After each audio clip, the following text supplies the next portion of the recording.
तो उस समय क्या हुआ, अभी सनातन गोस्वामी जो है वो मोर्चे पे बैठे हुए हैं, एंड बट अब उनका भी मन नहीं लग रहा। अभी क्या हुआ, बीमारी बीमारी का कर रहे। अब जो नवाब है उसका काम नहीं चल रहा इनके बिना। नवाब कह रहे हो क्या रहा है। तो अर्लियर व्हाट हैपेंड, नवाब जो होता था उसका सारा ध्यान क्या था कि मैं ये इस स्टेट पे कैप्चर करूं। He his all was on the military forces, army. And he knew कि उसका गवर्नमेंट और मैनेजमेंट क्या है, ये तीन भाई संभाल रहे हैं, रूप, सनातन और अनुपम। तो पूरा जो ध्यान था नवाब का अब कैप्चरिंग में था। अभी दो भाई तो भाग ही गए, लापता हो गए, उनके बारे में पता ही नहीं चल रहा। और जो तीसरा भाई है वो आ नहीं रहा। तो अब नवाब को क्या, गवर्नमेंट, स्टेट, सारी चीजें देखनी पड़ रही है। तो अब वहां पे नवाब ना थोड़ा सा इरिटेट होने लग गया कि ये हो क्या रहा है, व्हाट इज हैपनिंग, ये लोग क्या, मतलब दिस इज डिसगस्टिंग ना। तुमको जो काम दिया हुआ है तुम वो लोग करो, तुम ये क्या काम करने में लगे हो। बीमार हो तो इलाज कराओ। हफ्ता हो गया, 15 दिन, महीना, इतने महीने हो गए। तो फिर फाइनली नवाब उनके घर गया, और जैसे ही उसने सनातन गोस्वामी को देखा उनके पैरों के तले से जमीन निकल गई। उन्होंने सनातन गोस्वामी को देखा तो भैया वो बैठे हुए हैं, सारी जगह पंडित लोग बैठे हुए हैं, वैष्णव बैठे हुए हैं। और सुबह से लेके शाम तक क्या हो रहा है, वैष्णव भागवतम चल रही है, श्रीमद् भागवतम की चर्चा हुई जा रही है। और नवाब कह रहा है, अरे सरकार मलिक तुम what are you doing, sorry दरबारे खास, व्हाट आर यू डूइंग, आप कर क्या रहे हैं, आइए आप दरबार संभालिए, आपको लोगों की वो सुननी है, प्रॉब्लम सुननी है, और उनको आपको सेटल करना है, ये आप किन चक्रों में लग गए हो, and where is your brother. तो सनातन गोस्वामी ने कहा, सर आई क्विट, मेरे से अब ना हो पाएगा। आपने, आपको मैं पहले ही इंटीमेट कर चुका हूं, मुझे इस्तीफा देना है। आप मेरा इस्तीफा स्वीकार नहीं कर रहे, इसीलिए मैं अब यहाँ पे नहीं आ रहा, और मैं ये सारा कार्य नहीं कर सकता, अब हमारे बस की नहीं है। आपको जो करना है कर लो, अब मैं नहीं जा। तो नवाब उसे 2-3 बार कन्विंस करता है, साम दाम दंड भेद हर प्रकार से करता है, and finally when Nawab loses his patience, वो क्या करता है, इनको जेल में डाल देता है। अब तक सनातन गोस्वामी ने सारा अपना पैसा जो था, पूरा प्रॉपर्टी, एवरीथिंग बेच के, जितना आधा पैसा जो था वो चैरिटी कर दिया था। 50% of his income, see when you are winding off ना, तो this is the way Sanatan Goswami teachers कैसे वाइंड ऑफ करना। 50% ऑफ ऑल हिज इनकम उन्होंने सब चैरिटी कर दिया था। अब जब 50% में से बचा था, द 25% उन्होंने अपने सारे रिलेटिव्स में दे दिया था, जितने भी उनके रिलेटिव्स थे। 25% जो बचा था, थोड़ा सा 1/4 उसका जो बचा था, 25 का 1/4 उन्होंने अपने नौकर चाकरों को दे दिया, जो भी उनके अंडर वर्क करते थे, कि ताकि अभी ये एकदम से अनएम्प्लॉयड ना हुए, इनको समय मिल जाए, इनका घर का राशन चलता रहे। वंस इनको एम्प्लॉयमेंट मिल जाएगी, दे विल कवर अप। और उसके बाद जो बचा हुआ पैसा था, 1/4 रह गया, उसको उन्होंने अपने पास रखा फॉर द फर्दर की कोई इमरजेंसी के लिए। So that is how one should wind off once property, है ना। अभी किसका जिगरा अपना 50% इस्कॉन को दे दे या प्रभुपाद के मिशन को दे दे, अभी तो जिगरा ही नहीं है, अभी तो हमारा बना ही नहीं है इतना 50% हम दे सके। So any how Sanatan Goswami को जेल में डाल दिया गया। अब उस जेल का जो जेलर था ना, वो भी थोड़ा अच्छा मुसलमान, अच्छा इन द सेंस कि वो अपना जो भी उनका कर्मकांडिक प्रोसीजर था कि 5 बार नमाज नमाज पढ़ना, है ना, हज करना, ऑल दीज थिंग्स वो करता था, and he was trying to be a good Musalman. तो सनातन गोस्वामी ने कहा, देखो तुम में और मेरे में क्या डिफरेंस है, मैंने सब छोड़ दिया कि मुझे फकीर बनना है, तो प्लीज हेल्प मी, अल्लाह तुम्हें हेल्प करेगा, तुम मुझे फकीर बनने में हेल्प करो, मुझे भी फकीर बनना है। तो उसने कहा, नहीं नहीं, अगर मैंने तुमको कर दिया तो नवाब मार देगा मेरे को। वो कहता है, मैं तुम्हें अपना 5,000, मेरे पास सोने की अशर्फी है, मैं सब तुमको दे दूंगा, मेरे को जस्ट यहाँ से बाहर कर दो। कहता नवाब मार देगा। कहता नहीं, तुम बस ये कहना कि सनातन गोस्वामी को नेचर कॉल आए थे, तो हम उसको लेके गए थे गंगा जी के तट पे, और वो बंदा क्या हुआ, उसके पैर में 2 पत्थर भी बंधा हुआ था, तो वो उसने क्या किया, गंगा जी में कूदी लगा ली, वो कूद गया, और ही हैज डाइड, मतलब उसको उसने सुसाइड कर लिया rather than staying in here. और उसके बाद मेरा मेरा बस इंतजाम कर दो, मेरे को एक घोड़ा दे देना ताकि मैं वो चला जाऊं यहाँ से। मतलब मेरे को बस जाने दो, मेरे को घोड़ा भी मत देना, just give me a safe passage कि मैं यहाँ से चला जाऊं। मैं कभी जिंदगी में वापस यहाँ पे नहीं आऊंगा, मैं तुम्हें कभी शक्ल नहीं दिखाऊंगा। तो जो तुम फैलाओगे ये बात कि Sanatan Goswami died by suicide, वो सच रहेगा। मैं कभी यहाँ पे वापस नहीं आऊंगा, कभी भी नवाब को अपना चेहरा नहीं दिखाऊंगा, तुम पे कभी बात नहीं आएगी। तुम मेरा यकीन करो, मैं फकीर बनना चाहता हूँ, प्लीज मुझे जाने दो। तो ये जब हुआ तब उस व्यक्ति को पैसों का भी लालच आ गया और उसने फकीरी की भी बात करी। तो सनातन गोस्वामी वहां से चले गए और उस व्यक्ति ने पैसे ले लिए, और सनातन गोस्वामी अपने नौकर ईशान के साथ फ्री पैसेज करते चले गए। Now there is another story how he met Chaitanya Mahaprabhu को क्या था। लेकिन जब ये रूप और अनुपम वहां से भाग चुके हैं and सनातन गोस्वामी अभी उधर है, ये उस टाइम का इंसिडेंट है कि प्रयागराज में जो है रूप गोस्वामी और अनुपम जो है चैतन्य महाप्रभु से मिल रहे हैं। And why Sanatan Goswami is missing from the picture. So are you getting my point, the whole story अभी तक। और यहाँ पे जो है चैतन्य महाप्रभु ये बोल रहे हैं कि यस, आपके ऊपर कृष्ण की कृपा है, तभी आपको चैतन्य, आपके कृष्ण की वजह से आप जो है उस भौतिक मटेरियल लाइफ से निकल गए हो। और अब आप इस मटेरियल लाइफ से निकल के क्या हो रहे हो, आप स्पिरिचुअल लाइफ की तरफ अग्रसर हो रहे हो। तो आप पे बहुत बहुत कृपा है ना। आगे पढ़ते हैं। श्रीमान महाप्रभु ने दोनों भाइयों को अपने भक्त के रूप में स्वीकार कर लिया। उन्होंने एक श्लोक पढ़ा जिसके अनुसार ये संभव है कि एक चतुर्वेदी ब्राह्मण को भगवान अपने भक्त रूप में स्वीकार नहीं करें और चंडाल होने पर भी एक सच्चे भक्त को निज दास बना लें। इसके उपरांत श्रीमान महाप्रभु ने दोनों भाइयों का आलिंगन किया तथा अनपायनी कृपा के कारण अपने चरणावृंद से उनके सर पर स्पर्श किया। इस प्रकार श्री महाप्रभु की कृपा प्राप्त कर दोनों ने अपने शब्दों से श्री महाप्रभु की वंदना की। उनकी प्रार्थना से स्पष्ट था कि श्री गौर सुंदर महाप्रभु स्वयं श्री कृष्ण हैं। उन्होंने श्री कृष्ण चैतन्य महाप्रभु नाम से तत्कांचन गौरांग रूप धारण किया है। वे श्री कृष्ण के महावदंता अवतार हैं क्योंकि वे सर्वज्ञ श्री कृष्ण प्रेम वितरण कर रहे हैं। श्री रूप गोस्वामी ने गोविंद लीला अमृत का एक श्लोक भी उद्गत किया। उसका मतलब था, श्री गौर सुंदर कृष्ण चैतन्य महाप्रभु सर्वाधिक करुणामय परम पुरुष स्वयं भगवान है। वे अज्ञान निमग्न जीवों का उद्धार करते हैं तथा सर्वोत्तम वस्तु कृष्ण प्रेम प्रदान कर उन्हें कृष्ण भावना उन्मुक्त कर देते हैं। मैं उनकी चरणारविंद वृंद की शरण लेता हूँ।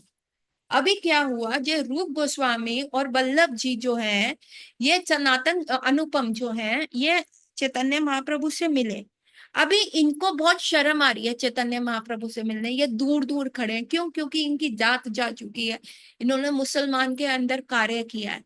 तब चैतन्य महाप्रभु एक श्लोक बोलते हैं और वो कहते हैं कि इनडायरेक्टली बोलते हैं उनका जो हेजिटेशन को कम करने के लिए, कि कृष्ण जो है एक Chaturvedi, you know there is the caste Chaturvedi, वेदीस, त्रिवेदीस, एक वेदी।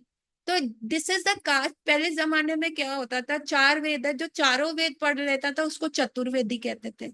जो तीन वेद पढ़ता था उसको त्रिवेद कहते थे, त्रिवेदी, है ना। जो दो वेद पढ़ता था उसे द्विवेदी कहते थे, है ना। So these were the caste given according to your qualification. और आजकल क्या है, ये कास्ट सिस्टम बन ही गया है ना। मेरे पास बहुत सारे चतुर्वेदी, त्रिवेदी और द्विवेदी पेशेंट्स हैं, उनको वेद का भी नहीं पता होता, लेकिन they are putting that their surname. Earlier when it was very pucca system, तो जब जो चार वेद पढ़ता था उसी को चतुर्वेदी कहा जाता। पर चैतन्य महाप्रभु ने क्या बोला, उन लोगों का हेजिटेशन देखते हुए चैतन्य महाप्रभु ने कहा, अरे अरे, just you know what happen, Krishna will accept the person, चंडाल को भी एक्सेप्ट कर लेंगे यदि उसको भगवान तत्व पता होगा। यदि उसको भागवतम पता होगा, उसको कृष्ण का मतलब पता होगा, और वो चतुर्वेदी ब्राह्मण को अपने आगों से हटा देंगे, चतुर्वेदी ब्राह्मण को भी he will neglect, he will reject. अगर चार वेदा पढ़ने के उपरांत भी उसको कृष्ण तत्व के बारे में पता नहीं है, परमात्मा के बारे में पता नहीं है, तो वो चतुर्वेदी ब्राह्मण को भी अबॉलिश कर देंगे, उसको भी हटा देंगे। Getting my point? So that was happening here. तो चैतन्य महाप्रभु ने जब ये कोट किया, तो रूप गोस्वामी और अनुपम गोस्वामी का जो था थोड़ा सा हेजिटेशन कम हुआ। फिर चैतन्य महाप्रभु ने उनके साथ बैठ के भोजन खाए, उनको आलिंगन किया, और सबसे बड़ी कृपा क्या हुई, उनको दीक्षा दे दी और अपने चरण जो है उनके सर पे रख दिए। और क्योंकि उन्होंने जो है रूप गोस्वामी ने चैतन्य महाप्रभु को ग्लोरीफाई करने के लिए गोपाल, यहाँ पे लिखा हुआ कौन से एक एक ग्रंथ था, गोपाल लीलामृत का एक श्लोक पढ़ा कि चैतन्य महाप्रभु एक्चुअली कृष्ण है, और वो हम जैसे पतित जीवों को, कलयुगी जीवों को कृपा प्रदान करने के लिए महावदनाए एकदम औदर्य रूप, मोस्ट काइंड गॉड का रूप लेके जो है वो आए हैं। ठीक है, सो फार सो क्लियर। इसके उपरांत श्री वल्लभ भट्ट के निमंत्रण पर श्री गौर सुंदर महाप्रभु गंगा के दूसरे तट पर गए। उस क्षण से ही श्री गौर सुंदर महाप्रभु जहां भी जाते, श्री रूप गोस्वामी उनका अनुगम करते और उनके साथ निवास करते। श्रीमान महाप्रभु को भीड़ भाड़ अप्रिय थी, अतः उन्होंने श्री रूप गोस्वामी को अपने साथ गंगा के दश्वमेध घाट पर चलने की आज्ञा दी। 10 दिन तक कृष्ण तत्व, भक्ति सिद्धांत तथा श्री कृष्ण से दिव्य रथ तत्व के विषय में उन्होंने श्री रूप गोस्वामी को शिक्षा प्रदान की। इन सभी विषयों का सांगोपांग वर्णन किया गया, जिससे भविष्य में श्री रूप ने अपने ग्रंथ भक्ति रसामृत सिंधु द्वारा कृष्ण विद्या का वितरण कर सके। श्री रूप गोस्वामी की इस घटना का उल्लेख भक्ति रसामृत सिंधु के प्रथम श्लोक में श्री मान महाप्रभु की अहेतु की कृपा का वर्णन किया गया। अभी क्या है, महाप्रभु जो है गंगा जी के, अभी सब he is a famous man now Mahaprabhu, तो सब उनके पास जा रहे हैं, पर महाप्रभु को भीड़ नहीं पसंद, तो महाप्रभु ने क्या किया, रूप गोस्वामी को चुपके से दश्वमेध घाट पे ले गए। आप देखेंगे इस बार जो कुंभ लगा था, महाकुंभ मेला लगा था, जो प्रयागराज में ही था, मोस्ट ऑफ द वैष्णव ने जाके संगम पे स्नान ना करके दश्वमेध घाट पे किया। दे क्रॉस दश्वमेध घाट, जब वो गए हैं वहां पे संगम पे स्नान करते हैं। बहुत सारे हमारे टेम्पल से भी लोग गए हैं, इस्कॉन का बहुत बड़ा शिविर भी था, but most of the people उन्होंने दश्वमेध घाट को छोड़ के, सॉरी संगम को जो मेन टिप पॉइंट था उसको छोड़ के दश्वमेध घाट में स्नान किया। Getting my point? वहां पे क्या हुआ, 10 दिन तक चैतन्य महाप्रभु ने रूप गोस्वामी को किस किस चीज के बारे में शिक्षा दी, कृष्ण भक्ति के बारे में, भक्ति सिद्धांत के बारे में, कृष्ण तत्व के बारे में, श्री कृष्ण के दिव्य रस के बारे में, और इस सब का उल्लेख क्या है, भक्ति रसामृत सिंधु में। और ये भक्ति रसामृत सिंधु का बेसिकली चैतन्य महाप्रभु ने ब्लूप्रिंट दिया, और इस मिलन का, इस जो मीटिंग का था, वो सारा तत्व कहाँ दिया हुआ है, भक्ति रसामृत सिंधु के फर्स्ट श्लोक में। परम ईश्वर भगवान श्री कृष्ण परम चेतन तथा सर्वशक्तिमान है, एवं अपनी अहेतु की कृपा से वे जीव को अपनी कृपा प्राप्ति की सामर्थ्य देते हैं। बद्ध अवस्था के कारण अधिकांश व्यक्ति कृष्ण भक्ति तथा कृष्ण भावना से विमुख हैं। वास्तव में मनुष्यों में अधिकतर ऐसा ही है जो भगवान श्री कृष्ण ने अपने नित्य संबंध तथा जीवन के परम लक्ष्य भगवत प्रियतम संबंधी कृष्ण भक्ति की प्रधान शिक्षाओं को नहीं जानते। ये नहीं कि वैकुंठ की लौटने की पद्धति का भी उन्होंने ज्ञान नहीं है। बद्ध जीवों की इन अत्यंत महत्वपूर्ण विषयों का ज्ञान कराने के लिए श्री महाप्रभु ने अपनी अहेतु की कृपा से श्रीला रूप गोस्वामी को भक्ति सिद्धांत की शिक्षा प्रदान की। बाद में मानव समाज के कल्याण हेतु श्री रूप गोस्वामी ने उसी भक्ति विद्या का प्रसार प्रसार और प्रचार किया। अपने सुप्रसिद्ध ग्रंथ भक्ति रसामृत सिंधु के प्रारंभ में ही श्री रूप गोस्वामी ने लिखा है, हृदय रस्य प्रेरणा प्रवृत्तियोहम वराकृपोपि वराकृपोपि तस्य हरिपद कमलम वंदे श्री चैतन्य देवस्य। हृदय में जिनसे प्रेरणा पाकर मैंने इस ग्रंथ का प्रणय में प्रवृत्त हो रहा हूँ, उन परम परमेश्वर स्वयं भगवान हरि स्वरूप श्री गौर सुंदर श्री चैतन्य के चरणावृंद की वंदना करता हूँ। सो व्हाट हैपेंड इज कि अभी हमने क्लास कैसे शुरू करी थी? हमने क्लास शुरू करी कि we people are very lucky, क्योंकि because of Shila Prabhupad we know what is the pancham purushartha. Because of Shila Prabhupada, because of इस ग्रंथ, जो कॉमन चीजें हैं हमें समझ आ गई हैं, और हमें लगता है इतनी सिंपल और कॉमन चीजें बाहर वाले लोगों को क्यों नहीं पता।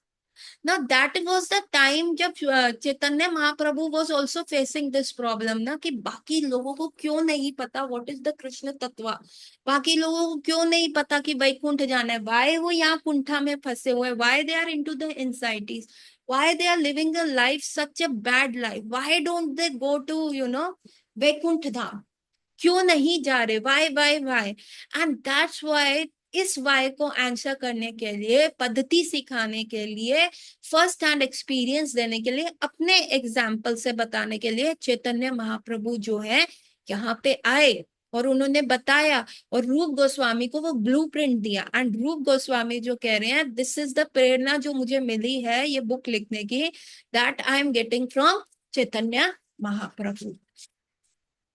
श्री रूप गोस्वामी को शिक्षा प्रदान करने से पूर्व श्री महान प्रभु ने उन्होंने संबोधित करते हुए कहा, प्रिय रूप, भक्ति विज्ञान एक असीम सिंधु जैसा है जिसका और छोर पाना असंभव है, फिर भी उसमें एक बिंदु लेकर मैं उस सागर का वर्णन करने का प्रयत्न करूंगा। इस प्रकार उसका आस्वादन कर तुम ये ज्ञान जाओगे और भक्ति रसामृत सिंधु का स्वरूप वस्तु क्या है।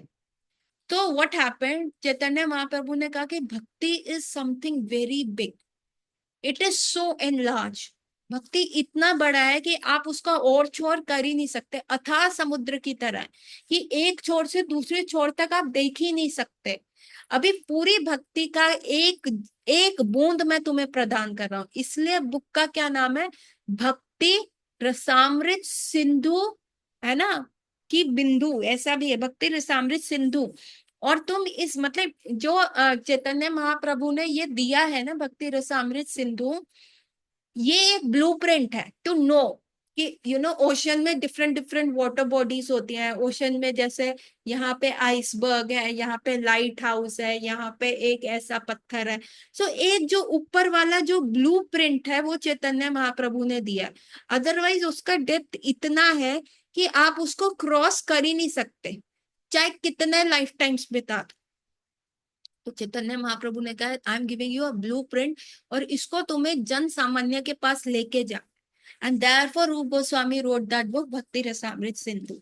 और उसके आगे जो व्याख्या की गई है, जितने भी हमारे भक्ति विनोद ठाकुर या भक्ति सिद्धांत सरस्वती ठाकुर मास्टर ने करी है, वो करी है भक्ति रसामृत सिंधु बिंदु। चैतन्य महाप्रभु ने सागर में से दिया एक बिंदु, जिसके बारे में सी एक ड्रॉप ऑफ ओशन वाटर को टेस्ट करके आप कह सकते हो इट इज सॉल्टी, तो इसका मतलब the whole ocean can be salty.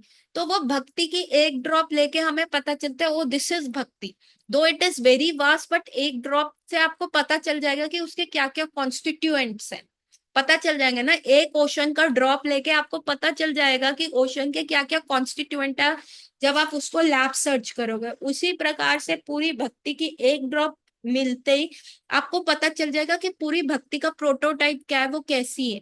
अभी उस एक ड्रॉप से क्या हुआ उसका भी आगे व्याख्यान किया गया, उसको कहा गया उस ड्रॉप की भी एक बिंदु, उस पूरे ड्रॉप से एक बिंदु लेके उसका व्याख्यान किया गया। उसके बाद इसकी मल्टीपल वेव्स है ना। अभी सागर में क्या होती है, बहुत सारी वेव्स है। जब आप ये भक्ति रसामृत सिंधु बुक लेंगे और उसको देखेंगे, उसमें मल्टीपल वेव्स हैं, नॉर्दर्न वेव, साउथ वेव, दक्षिण की, पश्चिम की, ऐसे मल्टीपल वेव्स के बारे में बताया गया है। Now what is this, what is this, this is about the entire, पूरे भक्ति की सागर की वेव्स है। क्योंकि भक्ति is a process that is चलायमान ना, it is not a, it is not a process कि बस आप बैठे रहो और होता रहेगा, इट इज क्रियाशील प्रोसेस। जैसे समुद्र इज नेवर स्थिर, उसमें वेव्स आती रहती हैं, कौन सा समुद्र स्थिर रहता है, नहीं। इट इज सो साउंडिंग, बड़ी बड़ी वेव्स आती हैं, इतना साउंड होता है। उसी प्रकार भक्ति का भी वेव्स आता है, कई बार हम इतने एक्सटैटिक हो जाते हैं, ऊपर चले जाते हैं, कई बार हम इतने ग्रेव हो जाते हैं, इतने डेप्थ में, ऐसा क्यों, क्यों हुआ, क्यों हम कृष्ण से अलग हुए, है ना। तो वो वेव्स डिप कर जाती हैं, पानी रिसीड करता है, तो दे आर मल्टीपल, एक्सटेसी का वेव है, कभी विप्रलंबा का भाव है। So there are different waves. तो भक्ति रसामृत सिंधु की भक्ति की waves, northern wave, southern wave, eastern waves और वेस्टर्न वेव्स में इसको फर्दर डिवाइड किया गया। और इसकी जो व्याख्या की गई है वो है भक्ति रसामृत सिंधु की भी बिंदु, उस ड्रॉप से भी एक छोटी सी बिंदु लेके उसको और डाइसेफर किया गया। सो ये पूरा भक्ति का ग्रंथ जो है, जो चैतन्य महाप्रभु ने रूप गोस्वामी को बताया था, वो पूरा भक्ति रसामृत सिंधु में आता है। भगवान श्री गौर सुंदर महाप्रभु ने बताया कि इस ब्रह्मांड में असंख्य जीव हैं जो अपने कर्म फल के अनुसार एक योनि से दूसरी योनि में और एक लोक से अन्य लोकों में निरंतर देहांतर कर रहे हैं। इस प्रकार प्राकृतिक जगत के बंधन में वे अनंत काल से बंध पड़े हैं। ये जीव वस्तुतः परमात्मा के परमाणु भिन्न अंश हैं। श्रीमद् भागवतम में उल्लेख है कि एक जीवात्मा का माप, सॉरी, श्रीमद् भागवत में उल्लेख है कि एक जीवात्मा का माप जो है केश की नोक के 1/10,000वें भाग में हो जाता है। अर्थात जीवात्मा इतनी सूक्ष्म है कि दृष्टि गोचर नहीं हो पाती। श्वेताक्षर उपनिषद में भी इस तथ्य का प्रमाण है। श्रीमद् भागवत दशम स्कंद में एक महान यज्ञ की पूर्ति पर सनत कुमार ने ये प्रार्थना की, हे परम सत्य स्वरूप भगवान, जीव यदि आप परमात्मा स्वरूप के सूक्ष्म अंश नहीं होते तो प्रत्येक जीव सर्व व्यापक एवं ईश्वरीय शक्ति में स्वतंत्र होता। किंतु यदि जीव को परमात्मा का लघु अंश स्वीकार किया जाए तो ईश्वरीय शक्ति द्वारा उसका शासन स्वयमेव सिद्ध हो जाएगा। वस्तुतः ये स्वाभाविक स्थित है और इसी में स्थित रहकर वह पूर्ण स्वतंत्रता प्राप्त कर सकता है। यदि कोई भ्रांति पूर्वक अपनी स्थिति को स्वयं भगवान श्री कृष्ण के बराबर मानने लगे तो अद्वैत सिद्धांत से दूषित होने के कारण वह भक्ति मार्ग से गिर जाएगा। उसके भागवत प्राप्ति संबंधी प्रयत्न निरर्थक सिद्ध रहेंगे। सो यहाँ पे चैतन्य महाप्रभु बता रहे हैं कि कितने सारे जीव हैं इस पूरे संसार में, अनंत कोटि जीव हैं। और वो जीव क्या है, वो कर्म बंधन में फंस रहे हैं, क्योंकि हम किसी see we create our karmas, every day we are creating another karma every day. ठीक है, किसी ने हमें गाली दी तो अगर हम उसको गाली वापस कर देते हैं, या हमने किसी चीज के लिए शुरुआत करी तो क्या होता है, हम एक कर्म फल का साइकिल शुरू कर देते हैं, है ना। तू भोगेगा, तेरे तू देखेगा, तू काटेगा अपना, ऐसे हम क्या क्या के वी ड्यू द कर्म फल का साइकिल। अब वो काटेगा तो तुम भी तो देखोगे ना, क्योंकि तुमने ऐसे बोला कि मैं देखूंगा, मैं भी यहीं पे हूँ, तू भी यहीं पे है, देख लियो तेरे साथ ऐसा बुरा होगा। तो उसके साथ जरूरी नहीं है ना इसी जन्म में बुरा हो, मे बी नेक्स्ट जन्म में होगा, और नेक्स्ट जन्म में उसको विटनेस करने के लिए आपको आना पड़ेगा। तो सम और द अदर हम क्या करते हैं, एक कर्म बंधन का साइकिल बनाए रहते हैं और उसमें हम क्या होते हैं, फंसे रहते हैं। और ऑल दो हम मेरे पास बहुत छोटे छोटे बच्चे आते हैं दवाई लेने, like few months born and few days born, and you will be surprised to know छोटे छोटे बच्चों में भी ईगो होता है। अगर वो रो रहे हैं और उसकी माँ ने नहीं सुना, और थोड़ी देर के बाद उसकी माँ ने उसको बात करनी चाहिए, तो वो रूठ जाएगा, वो मुंह उधर करेगा। जब मैं बुला रहा था तो मेरे को क्यों नहीं सुना, अब तेरे को चाहिए तो मैं क्यों सुनूं। मैं उन छोटे बच्चों को कहती हूँ कि भैया तुम छोटे से हो नहीं, छोटे से पैकेट हो, है ना। छोटा पैकेट और बड़ा धमाका करते हैं, इतने टिंगे से होते हुए भी इनमें इतना अहंकार है ना। छोटे छोटे बच्चे आते हैं वो रूठ जाते हैं, मेरी मम्मी ने मेरे को ऐसे किया, मेरे को इग्नोर किया, मेरे को देखा नहीं, मेरे को मेरे फ्रेंड को जाके मेरे भाई को गोदी में उठा लिया, मुझे नहीं देखा।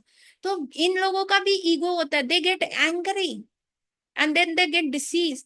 अभी जीव को भी तो देखो, भगवान कितने बड़े हैं, विशाल हैं, अथे हैं।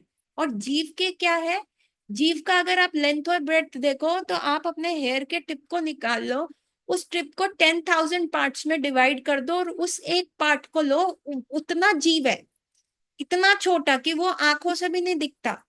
तभी ओपन हार्ट सर्जरी होती है, तब भी आत्मा नहीं दिखती, वो जीव नहीं दिखता। क्यों? क्योंकि वो इतना छोटा है, इतना इतना रिफाइंड माइक्रोस्कोप ही नहीं बना कि जिससे हम देख सकें कि जीव कितना बड़ा है, कितना छोटा है, कैसा है।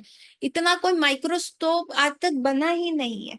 और इतना छोटे होने के बावजूद भी देखो हमारा ईगो कैसे, उन्हें मेरे को ये बोल दिया मैं तेरे को बताऊंगा।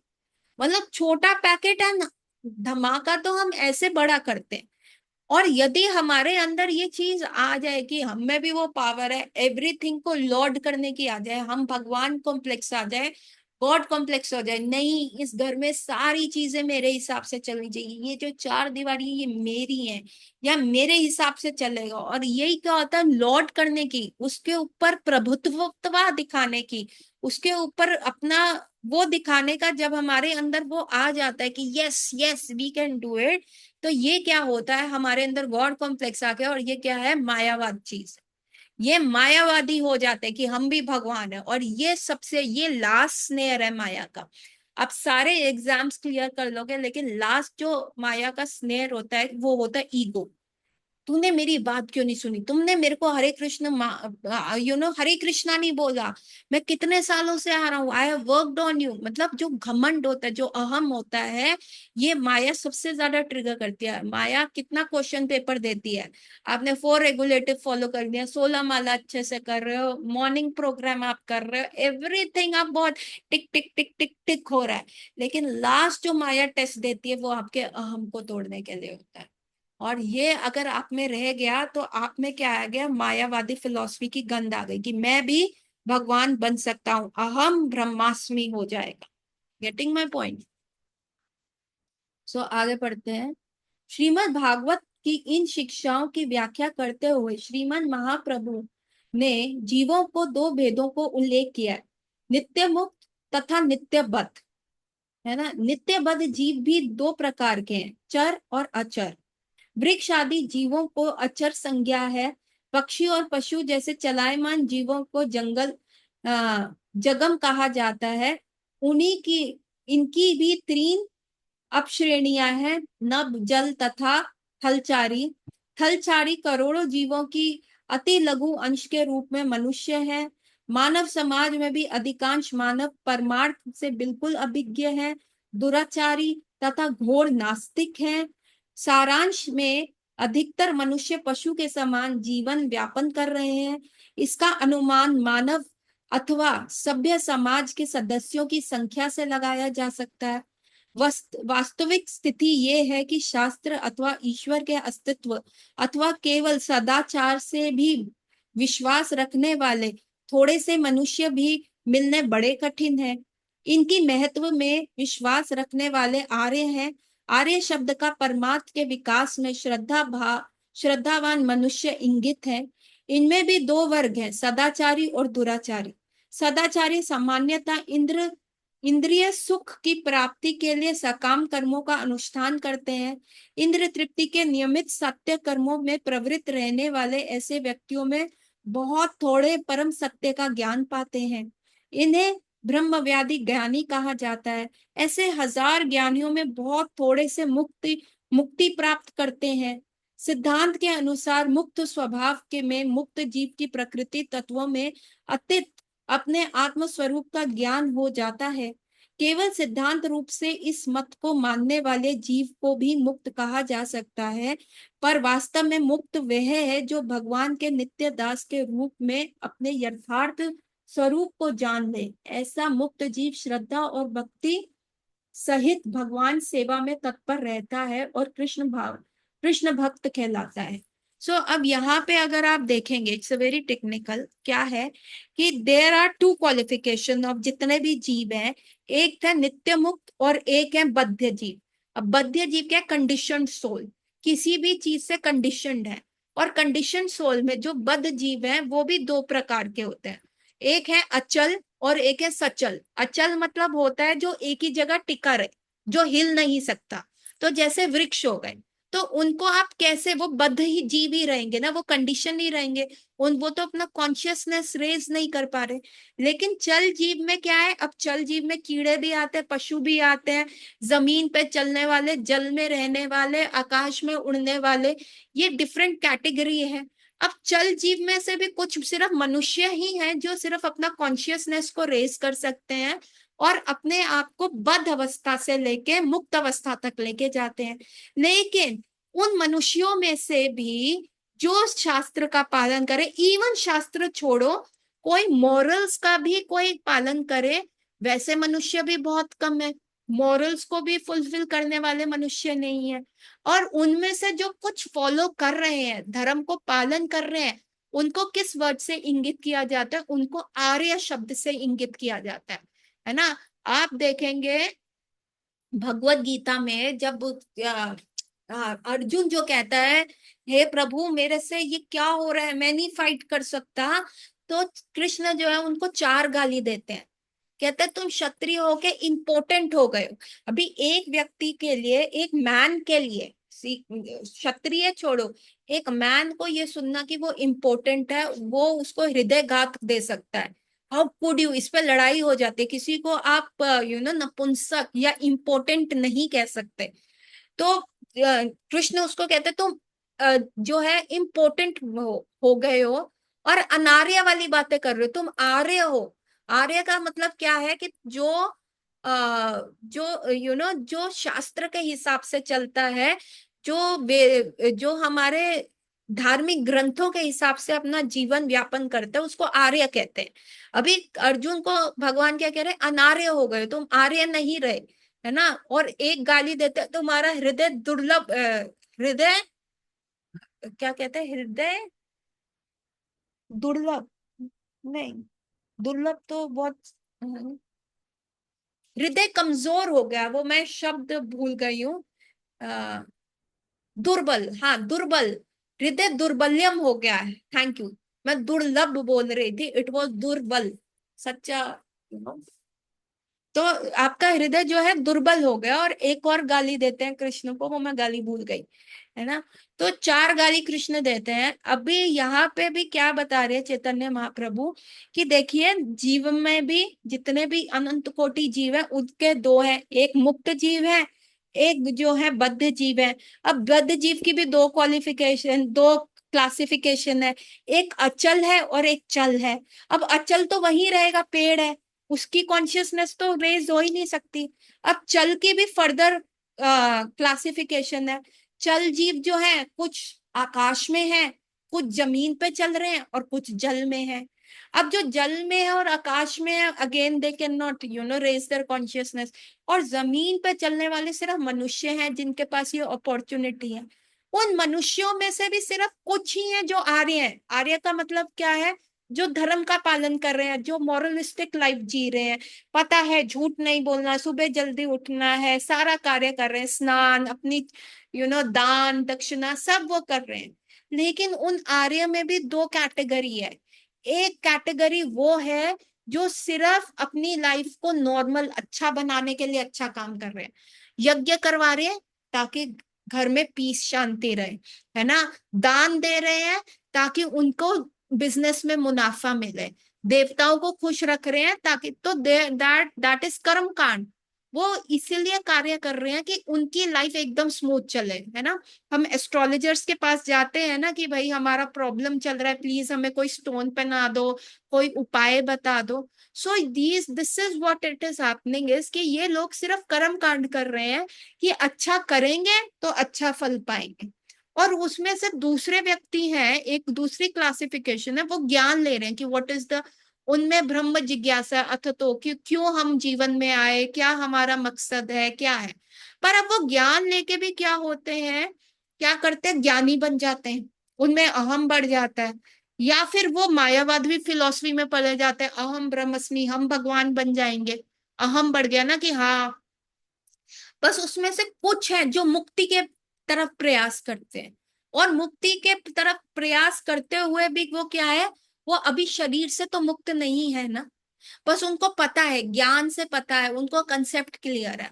लेकिन उनमें से सिर्फ फ्यू है जो, जिनको पता है, जिनको असलियत पता है, जिसको सिर्फ ये भी पता है कि जीवेर स्वरूप होए, नित्य कृष्ण दास, कृष्ण का नित्य दास बनना है, पंचम पुरुषार्थ कृष्ण प्रेम पाना है।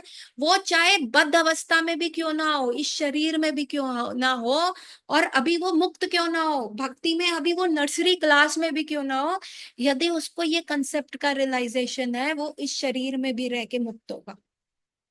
जैसे आप देखिए, मेरे गुरु महाराज परम पूज्य जय पताका स्वामी गुरु महाराज, देखिए इतना ज्यादा बॉडी लिमिटेशन होने के बाद भी, इतना ज्यादा बॉडी में प्रॉब्लम होने के बाद भी, है ना, उनका किडनी फेलियर हो चुका है, ट्रांसप्लांट हो गया, लिवर ट्रांसप्लांट, पर वो नित्य मुक्त हैं, क्लास दे रहे हैं। उनकी अवस्था में कोई भी हो तो वो तो इस क्लास की जगह अपना ही गुणगान करे, अपनी क्लास दे, देखो मेरी किडनी फेल हो गई, लिवर हो गई, डायलिसिस हो रहा है, मेरे को कोरोना हो गया, मैं ऐसा करता हूँ, मैं ये कर। लेकिन नहीं, वो क्या कर रहे हैं, वो महाप्रभु की बात कर रहे हैं, क्योंकि he is so much into ecstasy, because he have realised. तो बद्ध अवस्था में भी, मतलब बॉडी के अंदर ही है ना अभी, and the body is giving him so much of pain, but still he is going on. कैसे?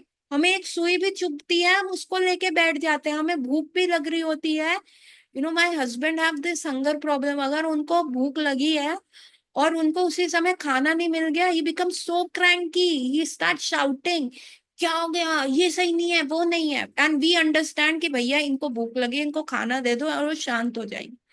सो हमारे क्या रिमोट कंट्रोल है इस बद्धावस्था में, हमें ये बॉडी जो है कंट्रोल में करती है।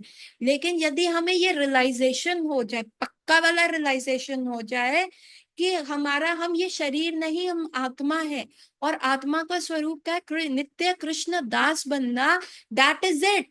बाकी अब इस बॉडी को कुछ भी होता रहे, है ना, सर्दी हो, गर्मी हो, खांसी हो, जुकाम हो, कुछ भी disease, relationship problem, career problem, boss problem, financial problem, वो बॉडी के साथ होगी। अगर उसको होती रहे, पर हमारी आत्मा तो अंदर सेफ है ना, तो वो ऑलरेडी मुक्ति अवस्था में चला जाता है, मुक्त हो गया। और ये तभी हो सकता है जब कोई कृष्ण भावामृत को स्ट्रांगली फॉलो करे। So did you get my point ladies and gentleman? Please type yes or no in the chat box, because this is the last lesson. क्योंकि अब नया टॉपिक शुरू हो जाएगा कल, we will do that. So far so good. अगर किसी का कोई भी प्रश्न है, प्लीज चैट बॉक्स में लिखना, दैट इज वेरी इंपॉर्टेंट, है ना। दिस क्लासिफिकेशन हमें आनी चाहिए, और हमें पता होना चाहिए हम इस क्लासिफिकेशन में कहाँ पे है और हमें कहाँ तक जाना है। With this take home message, गौरा रात्रि everyone, we will meet tomorrow. Hare Krishna.